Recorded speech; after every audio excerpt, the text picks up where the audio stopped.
देवराज इंद्र, स्वर्ग के अधिपति और सकल देवताओं के राजा। इंद्र वैदिक सभ्यता के देवता थे।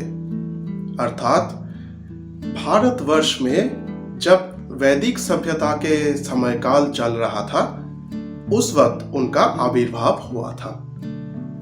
वैदिक सभ्यता में वो बारिश, बिजली, तूफान, नदी, मौसम और युद्ध के देवता हुआ करते थे। मुनि ऋषिगण हर रोज उन्हें यज्ञ करके कई तरह के आहुतियां देते थे। अब भारत में धीरे धीरे जब वैदिक सभ्यता का अंत हो रहा था, तो उनका भी अंत हो रहा था। अर्थात उनका ज्यादा प्रचलन नहीं हो रहा था, लेकिन वो पूरी तरह से गुम नहीं हो गए।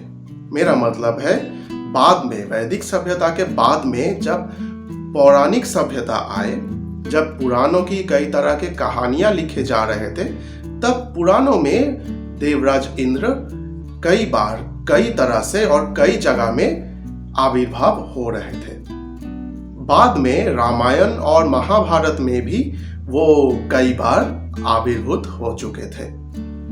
अब विडंबना ये है, वो बहुत ही वीर और शक्तिशाली थे।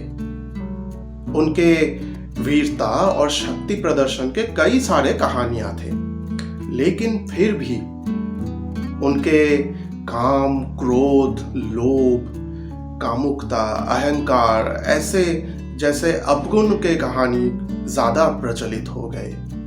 अर्थात उनसे रिलेटेड जितने भी सारे नेगेटिव स्टोरीज थे, वो ज्यादा पॉपुलर हो गए। अब ऐसा क्यों है?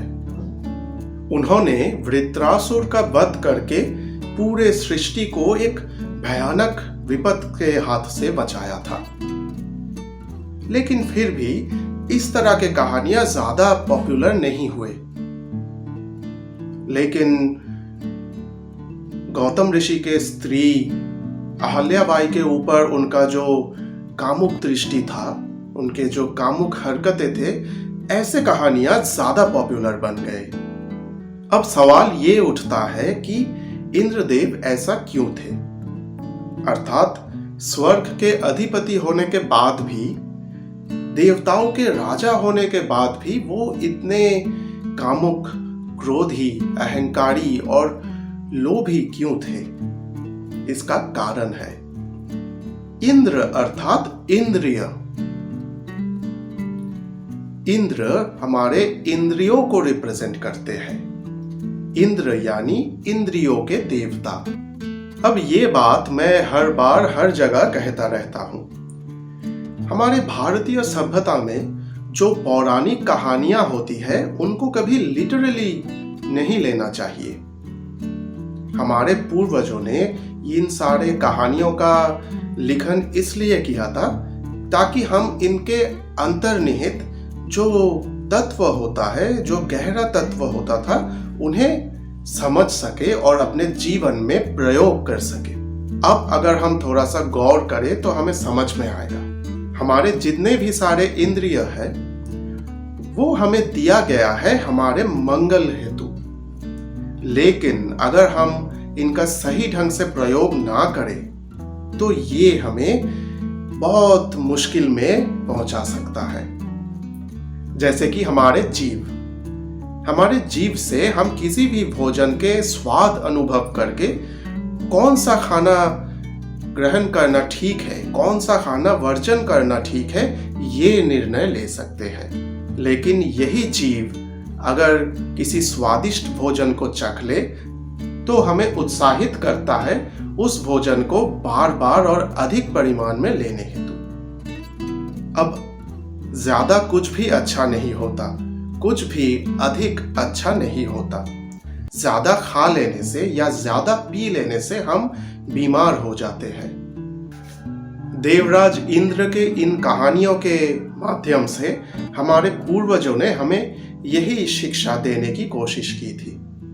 वो हमें ये समझाने की कोशिश कर रहे थे कि अगर हम अपने इंद्रियों को नियंत्रण कर सके, अगर हमारे इंद्रिय हमारे वश में रहे, तो धीरे धीरे हम ऊपर उठने लगेंगे और क्या पता हम भी देवत्व हासिल कर सकेंगे।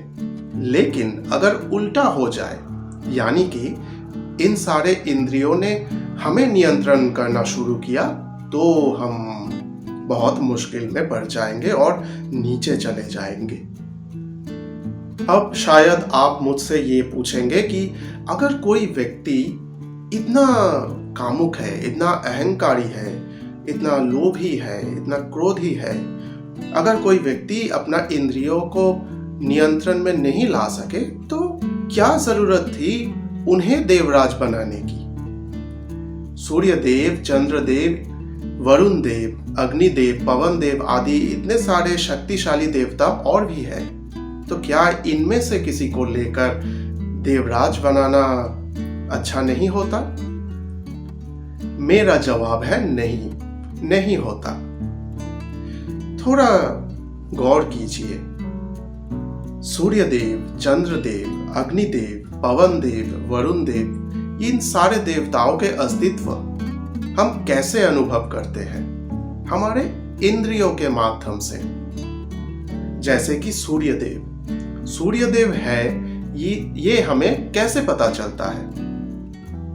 आंखों से देख के और अपने त्वचा से उनका ताप अनुभव करके। वैसे ही अग्नि, जल, वरुण, पवन, इन सारे देवताओं को हम अनुभव कर सकते हैं हमारे इंद्रियों से उन्हें महसूस करके। इसीलिए इंद्रियों को, यानी इंद्रियों के देवता को सबसे पहले लाया गया। अगर इंद्रिय नहीं है तो हम दूसरे देवताओं को अनुभव नहीं कर पाएंगे, इस पूरी सृष्टि को अनुभव नहीं कर पाएंगे। इसी कारण इंद्र को देवराज बनाया गया था। अब आपने इंद्रदेव के बारे में जान लिया। उनसे नफरत मत कीजिए, उनका अपमान मत कीजिए। उनके सारे कहानियों को पढ़कर, उनके सारे कहानियों को सुनकर अपने अंदर के इंद्रियों को नियंत्रण करना सीख लीजिए। धीरे धीरे अपने इंद्रियों को अपने वश में लाइए। क्या पता एक दिन शायद आप भी देवता बन जाएंगे।